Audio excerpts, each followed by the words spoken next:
On Tuesday evening, I took the kids with me to watch one of our church youth play soccer, one of the young men who was up here this morning, and he did a tremendous job as the goalie, his very first game. The game took place on a small field with no bleachers, more like a practice field, if you can picture that in your mind, very casual and not many spectators.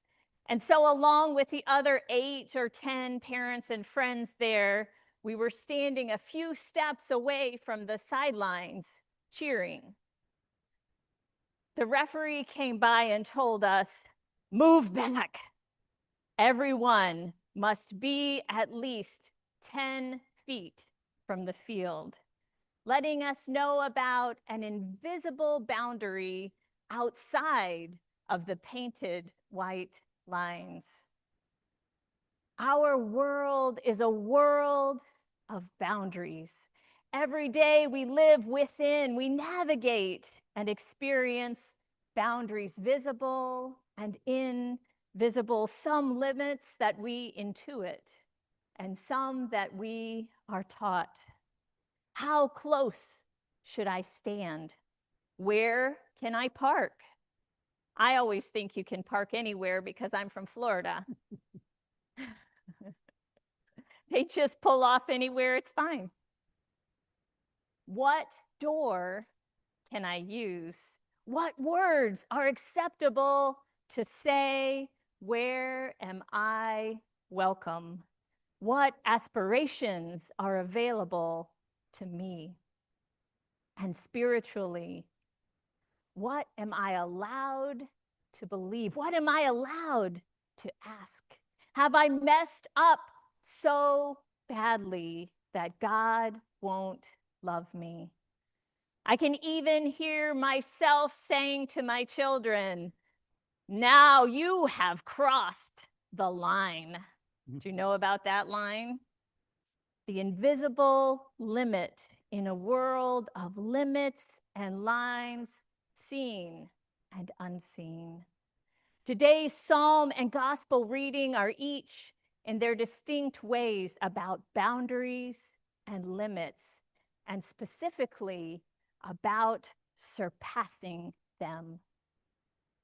In our Wednesday spirituality group, we've been studying the writings from the mystical tradition of Christianity, a strand within our faith as well as other religions that emphasizes contemplation, the spiritual life, prayer, and practices that lead individuals into union with God.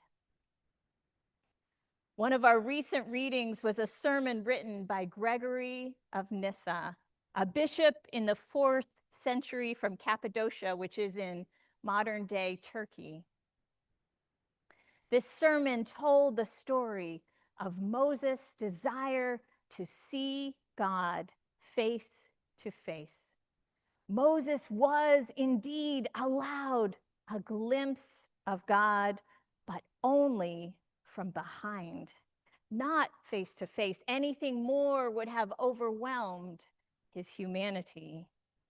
Gregory's interpretation of this story is an expression of our longing for God that can never be fully satisfied, because every encounter with such love, with such goodness and beauty, will leave us wanting another.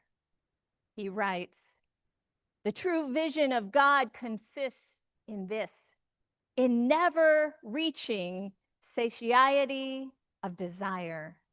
We ought always to look through the things that we can see and still be on fire with the desire to see more. This is because no limit to the beautiful has been found." For Gregory, God is the beautiful. Many philosophers and theologians like Plato and Augustine have taught that the beauty of the natural world and the beauty created by artists is an opening, a window, or a ladder that leads us from the material to the spiritual, from the finite to the infinite. Whatever physical beauty we encounter leads us to the one who made both the natural world and the artist, the fountain of all beauty. So close your eyes and picture something of great beauty to you. A sunrise, a mountain, a face. How does it make you feel? Like the wonders of sight and sound and thought, an encounter with God can give us a feeling of transport and wonder and ecstasy. The Song of Songs, an ancient love song full of ecstasy, quite racy in parts, can also be read spiritually as our song of passionate love for God. The passage this morning overflows with that passion. You are altogether beautiful, my love. There is no flaw in you. Which of us wouldn't want to hear that from our beloved? The chorus we sang earlier echoes that text, saying of God, you are altogether lovely. But what might it mean to say, like Gregory, that the beautiful, that God has no limit? For Gregory, anything that has a boundary or a limit becomes less than whatever encloses it. The ocean has a limit because the earth is greater. The sky has a limit because the universe is greater. God, though, has no limit, for nothing is greater and nothing binds God. Psalm 139 describes God's limitlessness too, taking away any invisible boundaries that we have imagined, marveling that no matter where we go, we have not gone too far, declaring our inability to be lost from God. Can't happen. Even if we are in Sheol, the Hebrew name for the underworld, or darkness, God is there.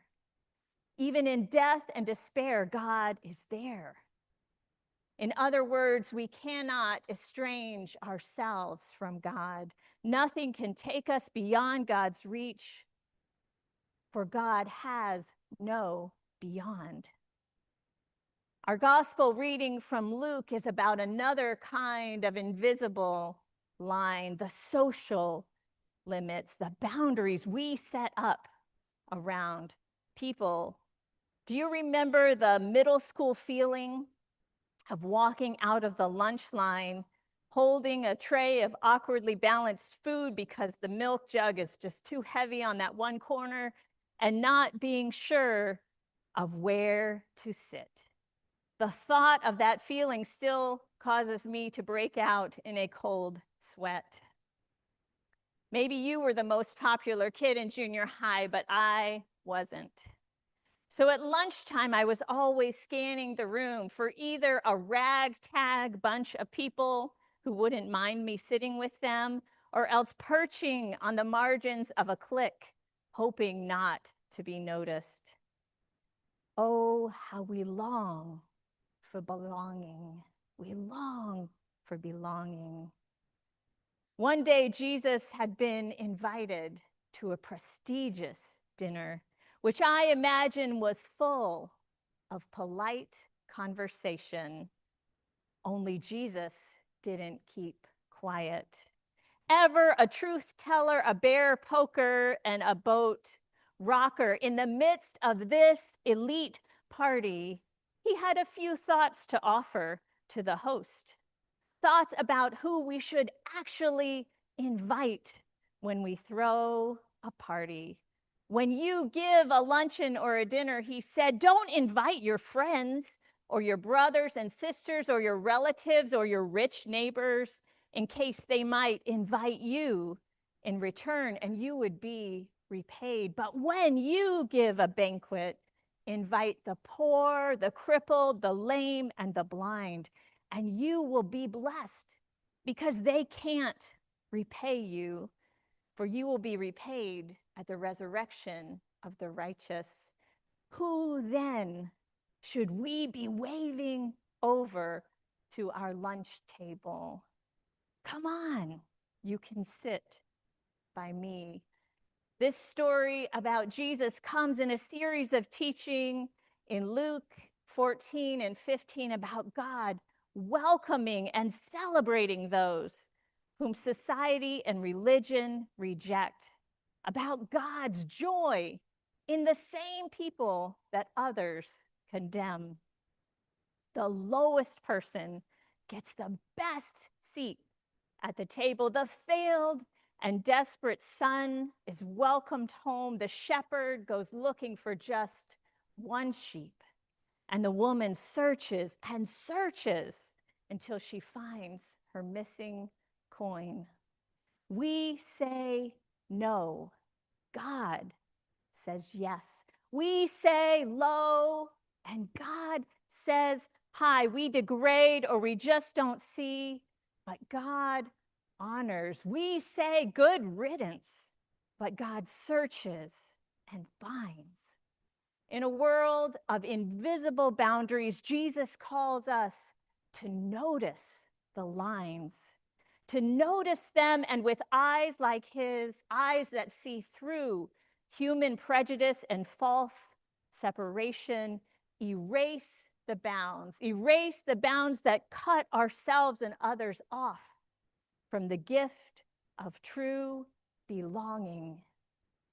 And when it is we who fear being kept out from God's embrace, we are assured by God's boundlessness. No limit to the beautiful has been found. Since God has no ending point, wherever we look with earnest hearts, we will find God. And because no boundary can exclude God, wherever we are, God will find us. Amen.